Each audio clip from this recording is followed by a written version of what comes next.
Hello, this is Shauna, Jaden, and Selena, and we are discussing the Steve Carpenter at Cake Financial case study.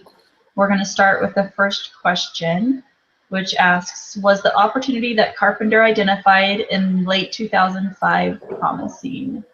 I feel that it was promising. I think he had a really good idea, and he had some great ideas as far as implementing the social aspect into it, and he'd done the research to find out the number of people that prefer talking about financials with family versus professionals, etc. I just don't think that the execution was the best. What do you guys think?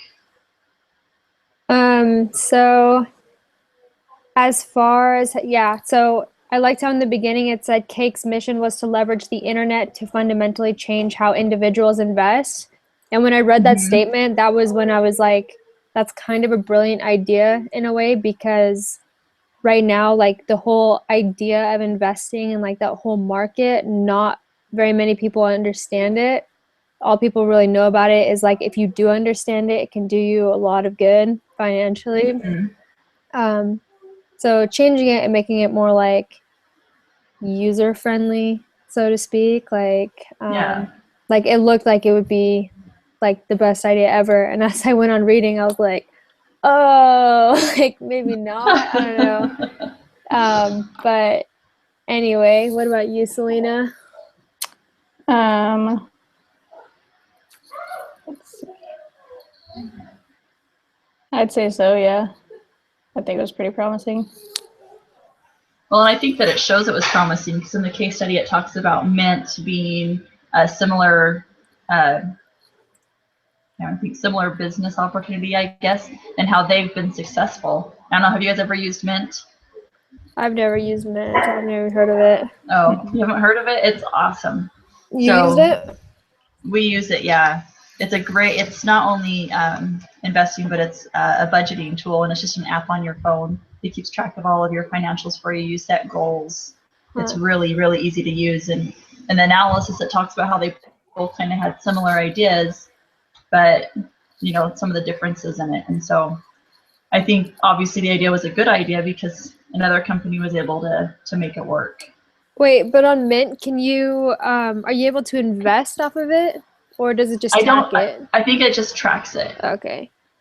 Yeah. So were they were trying to make something that like more changes how you invest, right? Yeah. Okay. Yeah, that's true. Yeah. So it's a little different, but okay. Well, and I like that, like you said, when you were reading it, you thought it was such a good idea. I felt the same way because I thought, oh, that's really cool that you can share your investment ideas with other people and see how they're doing it, because that's how I learn. And I thought that was a really promising way to implement it. Yeah, no, I agree.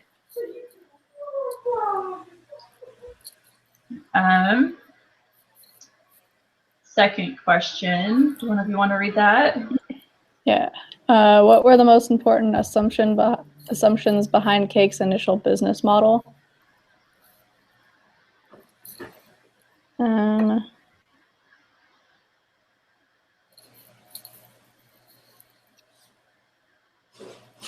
see. Well, as you're thinking, I'll start by saying that they had some great ideas. They assumed that men in their 40s and 50s would want to share their data. And after, there's several years in the business, at the very end it says, it took us too long to realize that men in their 40s and 50s don't want to share financial information. And that was initially what the whole plan was, is thinking, okay, we're going to go into this market, the social media market, in a financial endeavor, and market it to these people that they can share their information. Ultimately, that's not what people wanted. So that was an unfair assumption. Totally. And like on top of that, if you kind of like, I would say like 20 years from now, that might have even been a good idea, considering like you're getting a bunch of like older millennials who have like grown up with social media, and like that would be like maybe appealing to them, but like people who didn't grow up with that, just like throw them into this opportunity where it's like, hey, this is kind of the new trend. Social media is going to work for everyone, when it doesn't, especially working with money. And like there's a lot of like other feelings and assumptions and what's like a good word for it, like ideas behind how you should be sharing that kind of information. Like they like, yeah, I can see how like that should have been a red flag, but at the same time, it's easy to overlook. For sure. Trying to look at the business plan and see if there's anything else.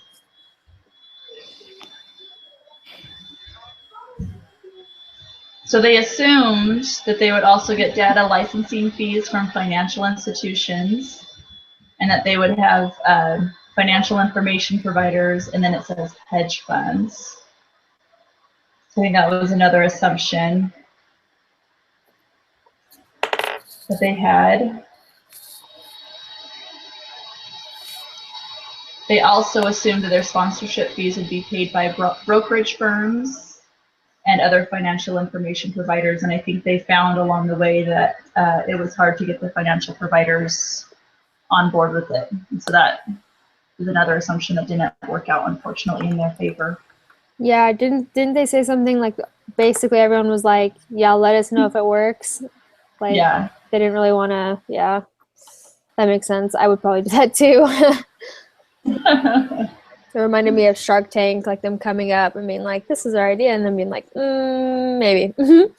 Yeah, exactly. Yeah. It's so intimidating to think of how they went to get their investors, how he said he went to 20 different people and just kept getting shot down. That's... I feel like that should have been a red flag, like by itself, Yeah. you know, like here's all these like pretty smart guys telling you that your idea is probably not going to work.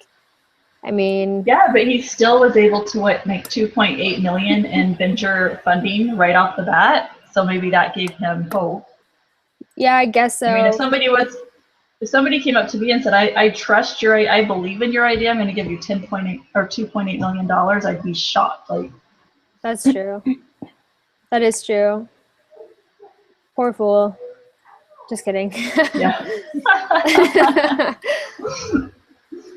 All right. So it looks like there's some more questions in part 2. We'll let you go ahead and lead those. Sure. What did Carpenter do to test these assumptions? Could he have done more/different tests? Let's see, where was I just reading it? I think he said he knew immediately it wasn't working because his team's input, basically. He knew that he hired smart people, but when they looked at the product, they kind of had some concerns, it seemed like. Mm-hmm. I think that was an important way to test it, but his team didn't exactly agree with it. I don't know if that's right. Yeah, he did some consumer focus groups, but his feelings on those are that they weren't very helpful. He just thought that they validated the concept, but really didn't give them a direction to go.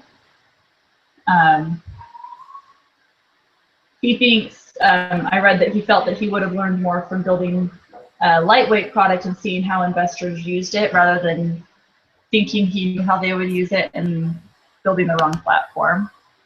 Mm-hmm. Yeah, totally. I feel like, so it said like, what could he have done more/different?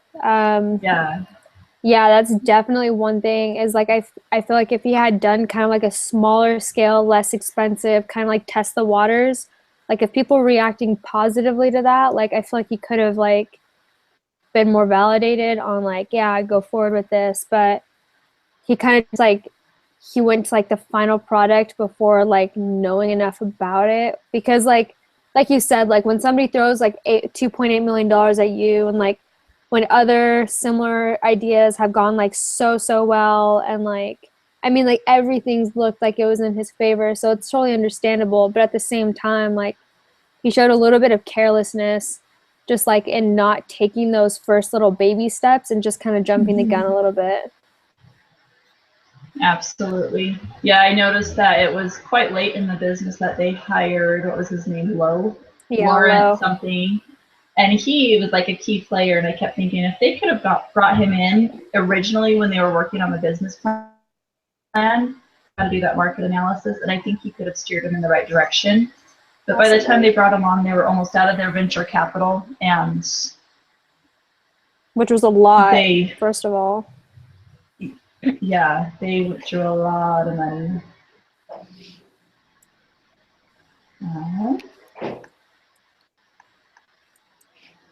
Definitely. So yeah, what was I?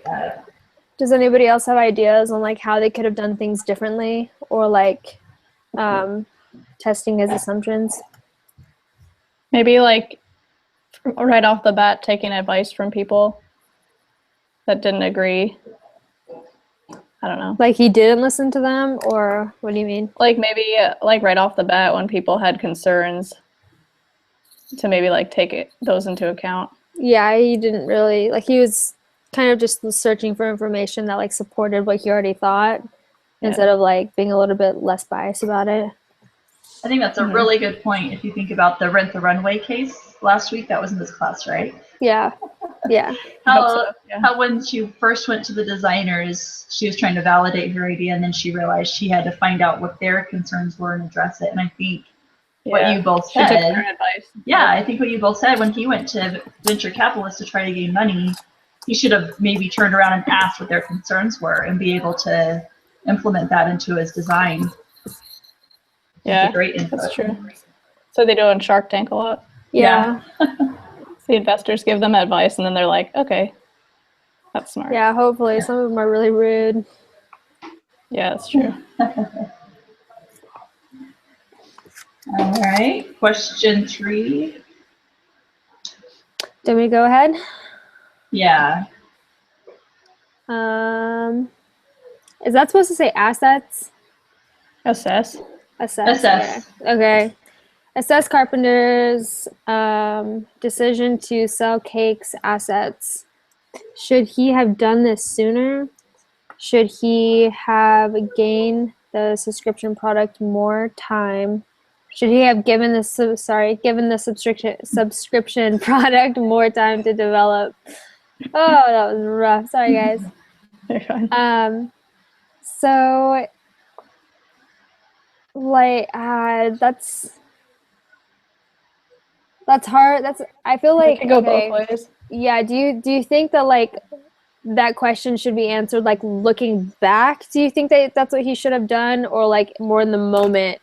Like, was that clearly the right choice or not? Does that make sense? Yeah. Well, he could never have known until he actually did that what would have happened, you know? Yeah, I guess so. I think he did the right thing. It's hard to keep giving to a company when you're burnt out like he said he was. Mm-hmm. I think that the fact that he was able to sell it is a benefit, because he could have just gone bankrupt and lost all that money. That's true. And not been able to land on his 2 feet. Also, he shared the insight that this is the kind of company that couldn't work on its own. It had to be partnered with somebody else. And so when he was able to sell it, that gave Cake a better opportunity to grow, because it was with, E-Trade, that already had a lot of the foundation laid. So it worked better as a partnership business than an independent business. It's true. Yeah, no, definitely. I'm not sure if he should have done it sooner. Like I kind of feel like he should have, but like I'm not certain. I don't know. Maybe he should have. Do you think so? Like, yeah. I don't know enough about it. I don't know if he would have made money if he'd sold it sooner. I think the market research he did added value to it, to where he could sell it. He probably got it up to a point where he knew he'd be profitable, or at least like not crash and burn. Yeah. So what did they say? It was their first time they had profits, and it was like 33,000 or something right before they sold it. It's probably smart to get rid of it then, if it's a sinking ship for him. Seriously though, abandon ship. Yeah. Abort. All right, so I guess that leaves us to our 4th question. I can't see that one. Can you guys see it? See the 4th one? Yeah, I see the 4th one. Yeah. Yeah, it says, I'll read it for you. Was cake a good entrepreneurial failure for Steve Carpenter? And then what is your definition of a good failure? I personally, I was raised with a dad that said it's only a mistake if you don't learn from it. So in my opinion, I feel like this is a good failure because at this point, he's been able to look back and see all these pivotal points that he can learn from and try to address for his next business venture. So because he's learning from it, I consider it a good failure.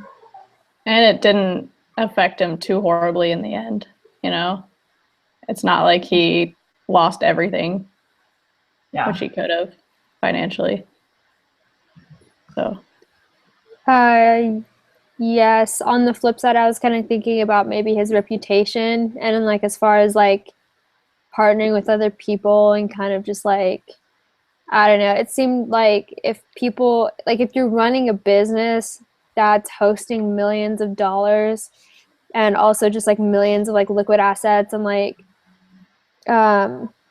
just like his team, like bringing all these people, I don't know, like the bigger they are, the harder they fall. And so I feel like, as far as like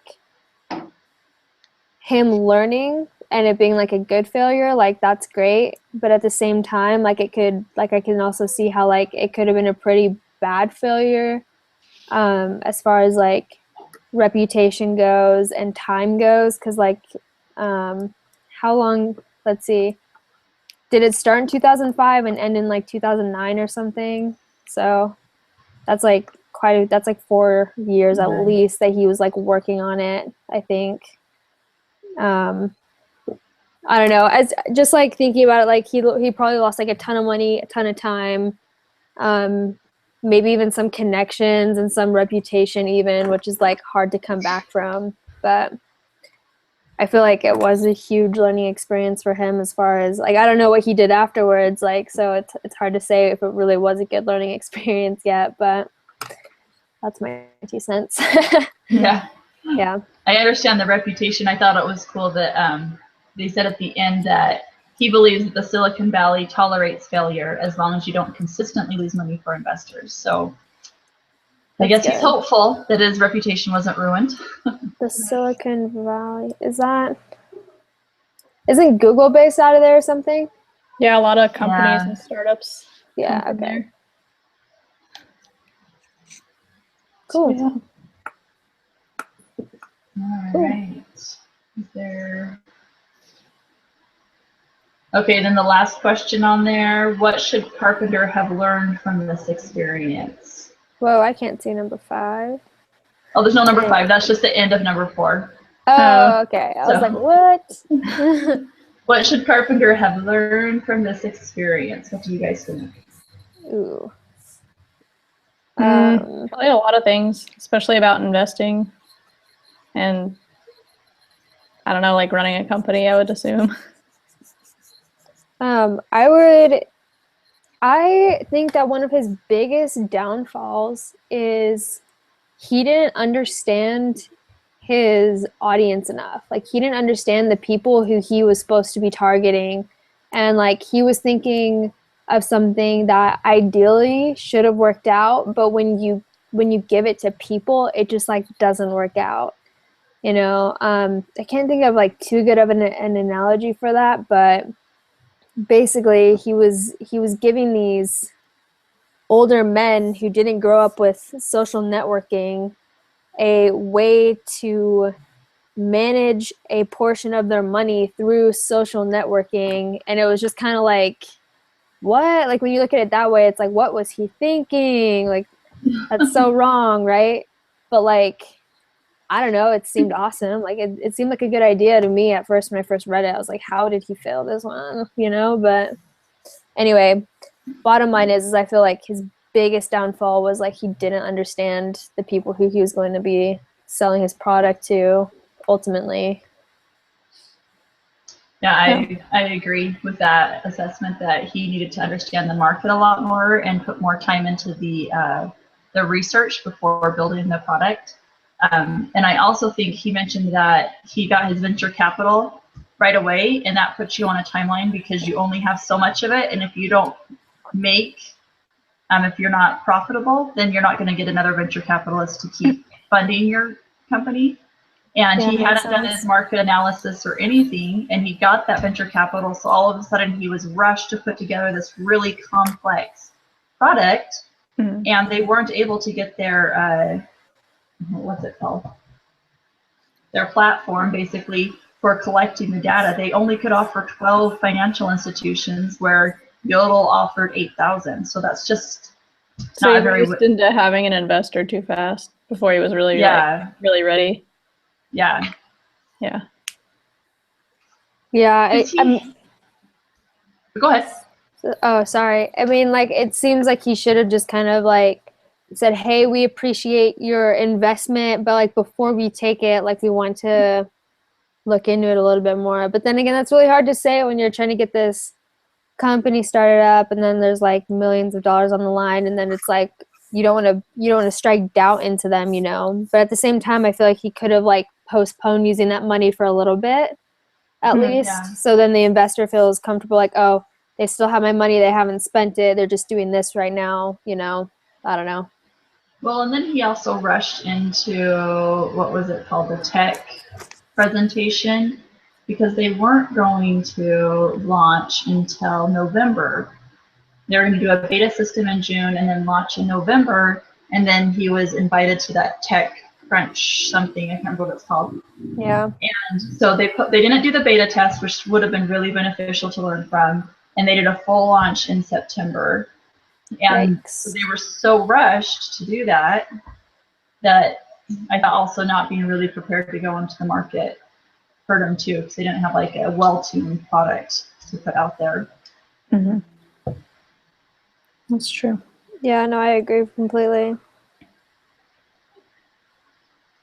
All right. Anybody want to add anything else? It's too bad that it didn't work out. That's about it. Yeah. All right. So Selena, that means that you get to summarize what we've talked about, and then when we post this, we post that minute marker, and he can listen to our summary.